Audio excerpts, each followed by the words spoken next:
राम राम। आप सभी के अंदर विराजमान मेरे परम पिता परमात्मा को मेरा कोटि कोटि नमन। हमारा सतगुरु सुखराम जी महाराज के ग्रंथ में आज सतगुरु मेहर का अंग शुरू हो रहा है। सतगुरु की मेहर, सतगुरु की दया किस पर होती है? आत्मा पर कि शरीर पर? अगर शरीर पर दया हुई है तो फिर आप चैन चमत्कार में ही फंसे रहोगे और हर समय किसी चमत्कार की उम्मीद करते रहोगे। लेकिन सतगुरु की दया, सतगुरु की मेहर, सतगुरु की कृपा, तीनों में अंतर है और ये तीनों इस आत्मा पर होती हैं। जब तक आत्मा पर दया ना हो तब तक उस परम पद की प्राप्ति हो ही नहीं सकती। तो सबसे पहले तो गुरु और सतगुरु का अर्थ समझिए और फिर सतगुरु किसे कहा गया है, क्योंकि 99% सतगुरु मनुष्य उसे समझता है जो सामने ज्ञान बता रहा है, पर नहीं, ज्ञान बताने वाले को धन्यवाद है।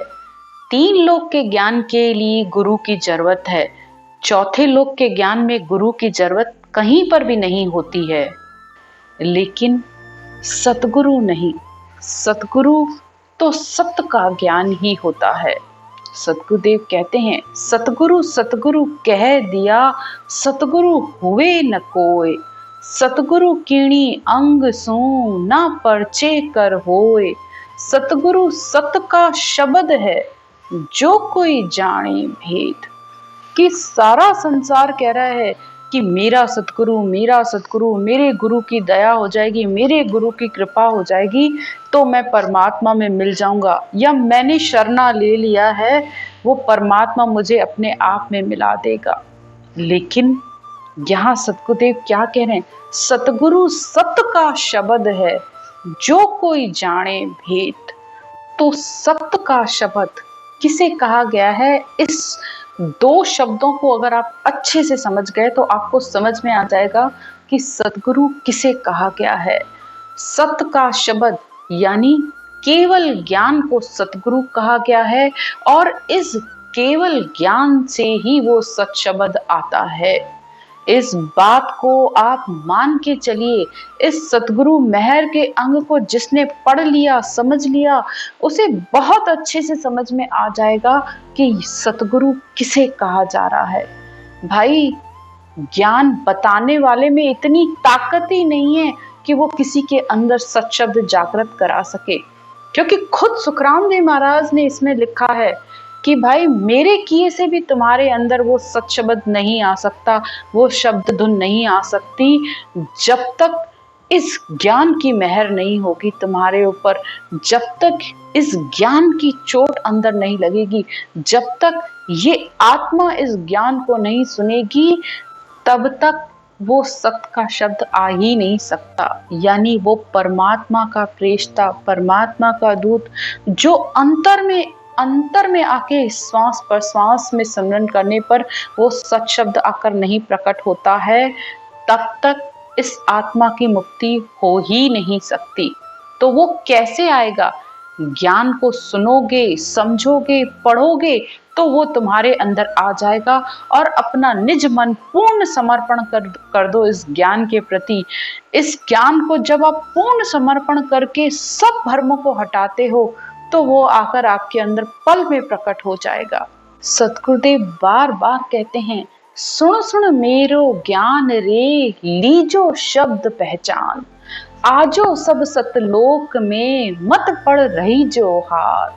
कि इस ज्ञान को सुन सुनकर, पढ़ कर और इस विधि के द्वारा उस सत शब्द को पहचान लो और आ जाओ सतलोक में, यानी जहां मैं पहुंचा हूं तुम भी वहीं आ जाओ। तो ताकत किस में है? ज्ञान में ताकत है। ये जागृत ज्ञान है। मैंने तो ऐसे लोगों को भी अपने जीवन में देखा है जिन्होंने न कोई विधि को सीखा, न कोई सिमरन तरीका सीखा, बस ज्ञान को सुना और ज्ञान को सुनकर सामने वाले को देखकर उन्होंने रटना करना शुरू कर दिया और उनके अंदर वो शब्द आ गया। तो कितना भारी प्रेम है उनके अंदर। किस आत्मा ने उस ज्ञान को धारण किया? जिसके अंदर परमात्मा प्राप्ति के लिए इतना प्रेम था, इतनी पीड़ थी। मैं दूसरों की क्या कहूँ, मैं खुद अपनी बात कहती हूँ कि 15 साल की उम्र में ये नहीं पता था ज्ञान क्या होता है, सुमरन क्या होता है, तरीका क्या है, विधि क्या है, भेद क्या है, कुछ नहीं। बस दो लोग आपस में बैठ के आपस में ज्ञान चर्चा कर रहे थे और सिमरन की विधि कोई सिखा रहा था। उसको देख देख के करना शुरू कर दिया।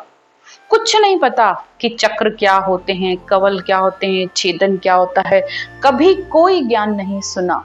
और फिर ऊपर वाले की दया हुई तो सत्संग भी घर के पास में मिल गया। बस उस सत्संग में भी गए, वहां पर भी किसी ने कोई चक्र नहीं सिखाए। बस एक ही बात कही, सुमरन करते रहो, राम राम करते रहो, बस श्वास प्रश्वास में सुमरन करते रहो। करते करते 5 साल बीत गए, लेकिन ये नहीं समझ में आया कि क्यों कर रहे हैं, किस लिए कर रहे हैं। अंतर में आत्मा इतना रो रही है, इतनी पीड़ हो रही है कि ये तो कहते हैं ज्ञान में आनंद है, हमारा तो रोना ही नहीं बंद होता, हमारे तो भरम ही नहीं खत्म होते। हमें तो ये ही नहीं समझ में आता है कि करना क्या है, पहुंचना क्या है। कुछ भी ज्ञान भी एक रत्ती भर नहीं समझ में आता था। जब भी ग्रंथ खोलते थे हर जगह शब्द की बात लिखी हुई है, लेकिन ये ही नहीं पता कि शब्द होता क्या है। आज तो फिर भी इस ज्ञान को सुनने के कितने माध्यम हो गए हैं, कितने मोबाइल हो गए हैं। आज से 30 साल पहले तो कुछ भी नहीं था, न कोई मोबाइल, न कोई ऐसी कोई बात कि रोज ज्ञान को सुना जा सके। लेकिन धन्यवाद है भाई जी का, जगदीश भाई साहब का, कि जिन्होंने बैठ के इस ज्ञान को समझाया कि शब्द उस धुन को कहते हैं, उस ध्वन्यात्मक शब्द को जो इस श्वासों में सुमरन करने पर इस गगन मंडल में खड़नाता है। उन्होंने समझाया, बाई जी ने बार बार एक ही बात समझाई कि रटना करो और उस शब्द धुन को सुनो। वो धुन ही सच है, वो होगा तो तुम्हें अपने आप सारे ज्ञान की समझ आ जाएगी। 2 दिन भी नहीं लगे इस बात को समझने में। 2 दिन के अंदर वो चीज समझ में आ गई कि शब्द किसे कहा जाता है। तो किसमें ताकत है? ज्ञान में ताकत है ना। ज्ञान से ही तो किसी ने समझाया कि भाई ज्ञान सुनते रहो। ज्ञान वो चोट है जो तुम्हें विश्वास भी दिलाएगा, और ज्ञान से ही तुम उस परमात्मा तक पहुंच पाओगे। तो सतगुरु ज्ञान है। सतगुरु दया राम रटे कोई, तो आनंद पद होई। तो सतगुरु की जब दया हो, यानी इस अनभय ज्ञान की मेहर होती है, आत्मा को भेद और विधि का ज्ञान मिलता है, तो अंतर में ये ने अक्षर आकर प्रकट हो जाता है। और जब ये ने अक्षर आया तो हो गई आपके ऊपर सतगुरु की मेहर, यानी इस शब्द धुन का आना ही सतगुरु की मेहर हो गई, परमात्मा की आपके ऊपर मेहर हो गई। इसी बात को सतगुरुदेव इस सतगुरु मेहर के अंग में समझा रहे हैं। मन रीजा से ना बने, नामक कहिया जोय, ओ अर्थ दीठो तोल हम, लाख दवाई मोय। ध्यान से समझिएगा इसको, सतगुरुदेव क्या कह रहे हैं कि मन रीजा से, यानी किसी भी गुरु के कहने से, या जो ज्ञान बता रहा है कि उसका मन आपके ऊपर राजी हो गया, वो आपसे खुश हो गया, या उसने अपने मुख से कह दिया कि तुझे परमात्मा मिल जाएंगे, तो उससे कभी भी नहीं ये सत शब्द आने वाला। कभी भी उससे इस शब्द धुन की जागृति नहीं होती है, क्योंकि ये न किसी के बोलने में, न किसी के बताने में, न किसी के कहने पे ये आता ही नहीं है, न किसी के कहने से जाता है।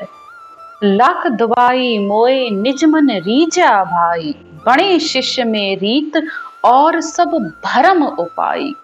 सतगुरुदेव कहते हैं कि मैं सौगंध खाकर कहता हूँ, लाख सौगंध खाकर कहता हूँ कि किसी का मन रीझने से ये नहीं आता है। जब आप इस ज्ञान को महत्व देते हैं, इस औधाधारी संत को जो परमात्मा ने नियुक्त किया है, एक भवतारी संत जन्म धरे यहाँ आए, तब मोक्ष जन जावे। जब भवतारी संत आते हैं जिसे परमात्मा ने औधा दिया है, जब ऐसे केवली भगवंतों का ज्ञान मिलता है, उनका भेद मिलता है, उनकी विधि मिलती है, जब आप उससे इस श्वास प्रश्वास में इस सिमरन को, इस रटना को करते हो, तो वो सच्शब्द आकर अंदर जागृत हो जाता है। फिर सतगुरुदेव क्या कहने हैं, सुखराम कहे मोह बस नहीं, निज मन न्यारो होए। सतगुरुदेव कह रहे हैं मोह बस, यानी ये मेरे बस में भी नहीं है, यानी ये मेरे कहने से भी तुम्हारे अंदर नहीं आने वाला है। जब तक तुम खुद इसका सुमरन बैठ कर नहीं करोगे, जब तक इस सांसों का तुम बैठ के मंथन नहीं करोगे, तब तक वो तुम्हारे अंदर नहीं आने वाला, क्योंकि ये मेरे वश में भी नहीं है। मन रीजा से ना बने, ना मुख कहिया जोई। तो किसी गुरु के राजी होने से, किसी गुरु के खुश होने से, या किसी के मुंह से कहने से ये सत्ता अंदर नहीं आती है। इस बात को आप अच्छे से समझ लीजिए।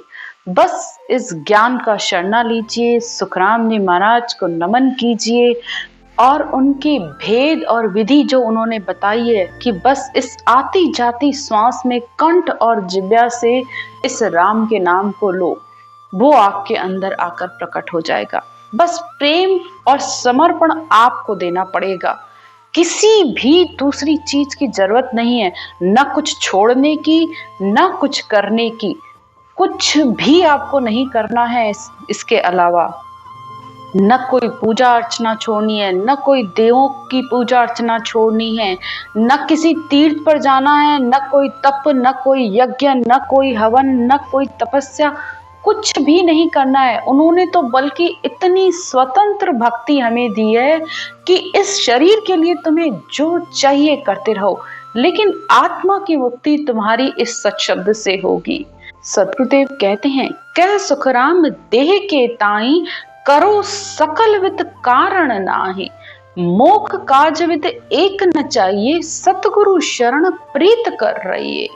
कि इस देह के लिए, इस शरीर के लिए जो भी तुम्हारी जरूरतें हैं सब करो, किसी बात की तुम्हें मनाही नहीं है, लेकिन मोक्ष विद यानी परमात्मा प्राप्ति के लिए, परम मोक्ष की प्राप्ति के लिए तो बस ये ही एक विधि है, वो है इस श्वास प्रश्वास में इस राम के नाम को लेना और सतगुरु की शरण यानी इस ज्ञान की शरण में प्रीत से और प्रेम से रहो, तो तुम्हारा कार्य हो जाएगा, यानी ये नए अक्षर आ जाएगा और इस आत्मा को परम पद की, आनंद पद की प्राप्ति हो जाएगी।